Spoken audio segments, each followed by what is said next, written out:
গতকালকে আমরা একটা চিলারের একটা ফ্যান মোটর দেখছি। ওই ফ্যান মোটরটা এক ভাই আমাকে বললো যে ভাই এই ফ্যান মোটরটা কোথায় পাওয়া। ফ্যান মোটরটা এমন ভাবে ডিজাইন করা, ওই ফ্যান মোটরটার দাম প্রায় 10-12 হাজার টাকা, ছোট, কিন্তু ওইটার কাজ হলো তাপ বের করে দেওয়া। তো এখন বিষয় হলো ফ্যান মোটরের যেমনই ডিজাইন হোক না কেন, ডিভাইসের ডিজাইন যেমনই হোক না কেন, মূল কাজটা কি আমরা বুঝতে পারি। আমি কথা বুঝতে পারছি, কিন্তু আমি মূল কাজটাই বুঝলাম, তাহলে আমাদের কি হবে? আমি যতই কাজ জানি না কেন লাভ নাই। একটা দুই রকম কাজ শেখা হয়। একটা হলো আমি সনাতন পদ্ধতিতে কাজ শেখা। সেটা কিভাবে? যে আমি একটা ওস্তাদের সাথে কাজে গেলাম, দেখলাম, কিন্তু আসলে প্রকৃতপক্ষে আমি দেখলাম কম্প্রেসার নষ্ট, চেঞ্জ করে, কিন্তু কম্প্রেসারটা কেন নষ্ট হয়েছে সেটা কিন্তু আমরা জানি। কিন্তু আমরা যদি অভ্যন্তরীণে পড়াশোনা করি, কাজ শিখি, তাহলে আমার কম্প্রেসার কেন নষ্ট হয়েছে আমাকে কারো কাছে জানা লাগবে না, আমি নিজে এটাকে বের করতে পারবো ইনশাল্লাহ, তাই না? তাহলে মূল বিষয়টা আমি বুঝি কিনা। তাহলে আমার এটার ডিজাইন, আউটডোরের ডিজাইন যেমনই হোক না কেন, আমরা বড় এসি দেখছি না আউটডোর, এই যে গতকালকে তুমি গেছিলে না, আউটডোরে ফ্যান মোটর কয়টা ছিল? দুইটা। কন্ডেন্সার বড়, তাহলে তাপ বেশি, তাহলে তাপ বের করতে হবে বেশি। কথা কি আমি বুঝতে পারলাম? তাহলে আলটিমেটলি তাপ যদি বেশি বের করতে হয়, তাহলে ফ্যান মোটর বেশি লাগবে, এর শক্তিও বেশি লাগবে, রাইট? তাহলে এই কন্ডেন্সারটা, এই আউটডোর ইউনিটের যে টিউব গুলো দেখতেছি, এগুলোর নাম কি? কন্ডেন্সার। এই কন্ডেন্সারের এই যে টিনের মতো দেখা যায় না, অ্যালুমিনিয়ামের টিনের মতো দেখা যায় না, এগুলাকে বলা হয় ফিন্স। কি বলা হয়? আবার বলি,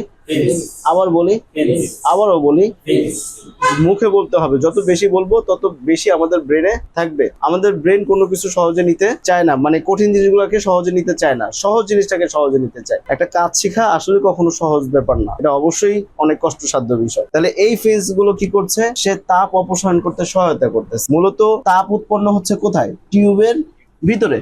টিউবের কোথায়? ভিতরে। কিন্তু সেই তাপটাকে এই কপার টিউব কি করতেছে? তাপটাকে ছড়ায় দিচ্ছে। এখন ও যখন ছড়ায়, ও যে পরিমাণ তাপ ছড়ায়, যদি ফিন্স গুলো থাকে তার থেকে অধিক বেশি পরিমাণ তাপ ছড়াতে পারে। আর ফিন্স গুলো যদি না থাকে তাহলে তাপ ছড়াতে পারবে কম। এখানে তো আমরা ক্লাসের শুরুতে আমরা বলছি পৃথিবীতে ঠান্ডা বলতে কিছু নাই। ঠান্ডা হলো কি? তাপের অনুপস্থিতি। যেখানে তাপ নাই সেটাই হলো কি? ঠান্ডা। তাহলে আমার এসি, ফ্রিজ বা রেফ্রিজারেশন যন্ত্রের মূল কাজটা, মূল কাজ হলো যে তাপ এক জায়গা থেকে অ্যাবজর্ব করে ওটাকে বের করে দিবে, রিজেক্ট করে দিবে। এর মানে তাপ শোষণ করবে, তাপ বের করে দিবে, বর্জন করবে। এই প্রক্রিয়াতে রেফ্রিজারেশন সিস্টেম কাজ করে। এখন রেফ্রিজারেশন সিস্টেমে আমি যে কাজগুলো করছি, রেফ্রিজারেটরে, এয়ার কন্ডিশনিং সিস্টেমে বা ওয়াটার ডিসপেন্সার, তারপর হলো reach in cooler, walk in cooler, অথবা VRF air conditioning system, central air conditioning system, chiller system, whatever it is, main বিষয়টা হলো কি? মেইন বিষয়টা হলো কনসেপ্টটা কি? ও মেইনলি তাপ নিবে। এখন কাস্টমারের, এখন মনে করো আমি তোমাদেরকে একটা এক্সাম্পল দিতে পারি। এই পানির বোতলটা যখন উৎপাদন হয় তখন এ কিন্তু খুবই সফট থাকে, গরম অবস্থায় থাকে এবং সফট থাকে। যদি এটা বাতাসের সংস্পর্শে আসে তাহলে এটা এরকম আঁকা বাঁকা হয়ে যায়। তাহলে ওকে কিন্তু প্রোডাকশন লাইনের থেকে যখন বের করা হবে তখন ইনস্ট্যান্ট ঠান্ডা করে বের করতে হবে। তাহলে ইনস্ট্যান্ট ঠান্ডা কে করবে? ঠান্ডা পানি। তো এখানে চিলার মেশিন ব্যবহার করে ঠান্ডা পানি দিয়ে এটাকে স্প্রে করার সাথে সাথে ঠান্ডা হয়ে যায় এবং এর যে শেপটা ঠিক থাকে এবং প্রোডাকশন ক্যাপাসিটি বেড়ে যায়। তাহলে রেফ্রিজারেশন যন্ত্রের কিন্তু ব্যাপক ব্যবহার সারা পৃথিবী জুড়ে, তাই না? তাহলে আমাদের এখানে রেফ্রিজারেশন যন্ত্রের মূল কনসেপ্টটা কি আমরা ক্লিয়ার কিনা, এটা আমাদের ঠিক রাখতে হবে। তাহলে প্রধান কয়টা অংশ বললাম? দুইটা। কম্প্রেসার বললাম, এই যে কম্প্রেসারটা দেখা যাচ্ছে, এ কি করছে? রেফ্রিজারেন্টকে, হিমায়ককে সার্কুলেশন করছে, মানে চলমান রাখতেছে, তাই না? এটাকে বলা হয় heart of refrigeration. Clear? Heart of refrigeration. এরপরে আছে হলো এখানে ইভাপোরেটর। ইভাপোরেটরের কাজ কি? ইভাপোরেট মানে কি? বাষ্পীভূত করা। যখন আমরা এটা প্র্যাকটিক্যালি সবাইকে দেখিছি না যে কিভাবে তাপ শোষণ করে? তোমরা কে দেখো না? সবাইকে দেখানো হয়েছে না যে তাপ কখন শোষণ করে?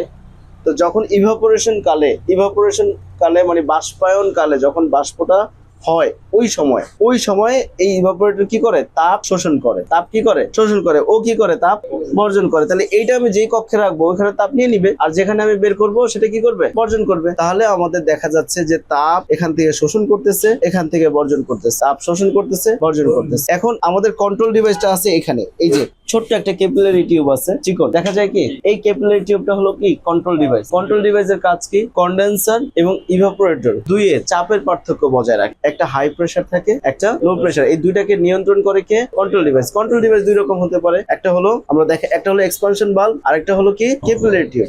এখন দেখো এই যে এখানে এই যে বাম পাশে দেখা যাচ্ছে কিন্তু high pressure, high temperature refrigerant হিমায়ক, আর ডান পাশে দেখাচ্ছে লো প্রেসার, লো টেম্পারেচার হিমায়ক। মানে এই যে মাঝখানে যে একটা বাধা সৃষ্টি করছে, এটাই মূলত তোমার সেই কন্ট্রোলিং। এখানে তোমার ক্যাপিলারিও থাকতে পারে, এখানে তোমার এক্সপানশন বাল্বও থাকতে পারে। এর মানে তুমি চাইলেই এক্সপানশন বাল্ব যে তুমি দিবা হবে নাকি? চাইলেই দিলে হবে না, এটা কি মেজারমেন্ট আছে যে আমি আসলে ক্যাপিলারিটা কতটুকু দিব, এক্সপানশন বাল্ব কোন সাইজের দিব, এর মানে সম্পূর্ণ তোমার এই প্রেসারের ক্যালকুলেশন অনুযায়ী সেটা দিতে হবে। এখন প্রশ্ন আসতে পারে যে এই ক্যালকুলেশনটা আসলে করে কারা? এগুলো করে সম্পূর্ণ যারা ডিজাইনার, যখন এটাকে ডিজাইন করা হয়, রেফ্রিজারেশন যন্ত্রটা ডিজাইন করে, এই R&D সেকশনে থাকে, প্রত্যেকটা কোম্পানির R&D একটা ডিপার্টমেন্ট আছে।